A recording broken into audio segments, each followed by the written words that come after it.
On débute le bulletin cette semaine en se transportant du côté de Saint-Laurent à l'île d'Orléans où les travaux de réfection du chemin royal avancent rondement. Malgré quelques embûches au début du dynamitage, les échéanciers sont respectés.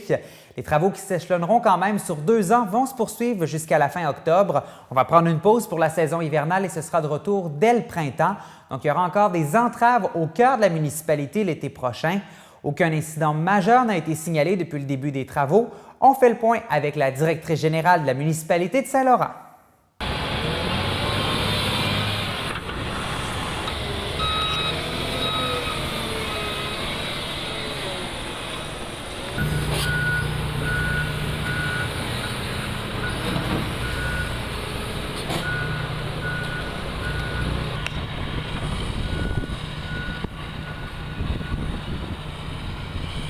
On a 2,5 km de pause de conduite d'égouts sanitaires et de pluviales à faire au courant de cet été et de l'année prochaine.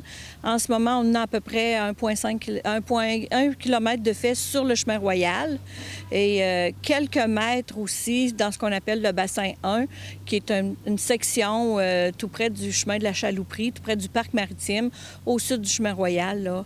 Quelques centaines de mètres de conduite sanitaire également pour des résidences qui sont situées près du fleuve. Alors, en ce moment, ici, tout près du bureau municipal, il y a une couche de base d'asphalte qui a été donnée.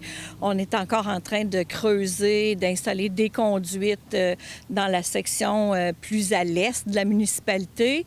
Il va y avoir au courant du mois une couche d'asphalte posée, une couche finale d'ici aux alentours du début novembre. Et comme vous pouvez voir, ils sont en train également de refaire ce qu'on appelle les arrières, là. Les entrées, remettre de la pelouse, de l'asphalte dans certaines entrées qu'ils sont et de tout réparer, là. Donc, ça va se terminer d'ici la première semaine de novembre pour 2016 et ça va recommencer au printemps pour 2017. Et comment ça s'est passé cet été avec les voies de contournement et les touristes? Les voies de contournement et les touristes, ça s'est passé relativement bien. La voie de contournement était d'une très, très bonne qualité. C'est un petit peu plus difficile pour les personnes à vélo. Mais ça s'est bien déroulé. On a eu les touristes, on avait mis un encart, nous, dans le journal Autour de l'île, à l'effet qu'il y avait une voie de contournement, mais que ça allait être panoramique. C'est très, très beau en haut quand on passe.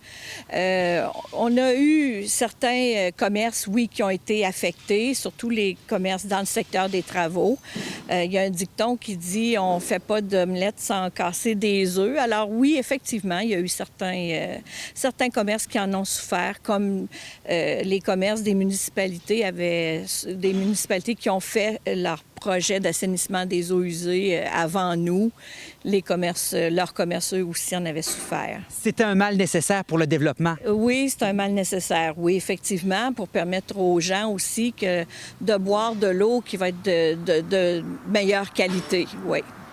Et justement, avec les citoyens, comment ça s'est passé, la collaboration? Parce qu'on est en fait plusieurs devant leur résidence. Est-ce qu'il y a eu une bonne réponse, une bonne collaboration? La collaboration des citoyens a été excellente. C'est sûr qu'il y a des inconvénients chez eux aussi. On a eu certains puits qui ont été touchés. On a dû avoir du dynamitage parce que le roc ici est très dur. Donc, on a certaines maisons où les puits, l'eau s'est trouvée brouillée. On a quelques maisons qui ont subi des dommages, des fissures. C'est des dossiers qui vont se régler au fur et à mesure.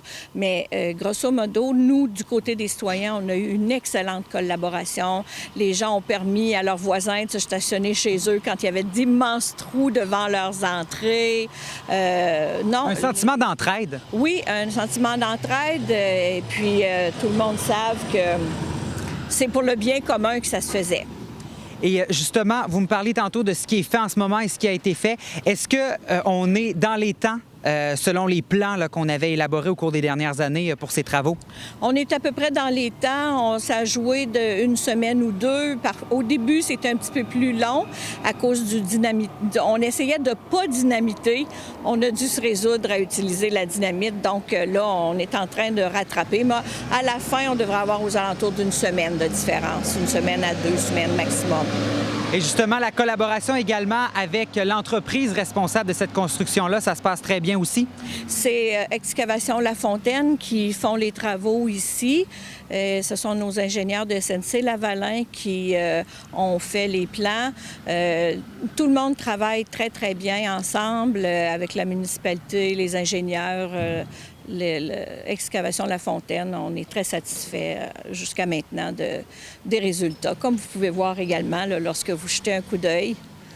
Et en terminant, qu'est-ce que vous avez à dire aux résidents qui seraient, par exemple, tannés des travaux? Patience? Oui, patience, toujours. Mais c'est ça, là, il y en a une bonne partie qui est faite. Les gens qui sont dans le secteur ici l'année prochaine n'auront plus à vivre cela. Et bien, ça va être fait pour les 40 prochaines années.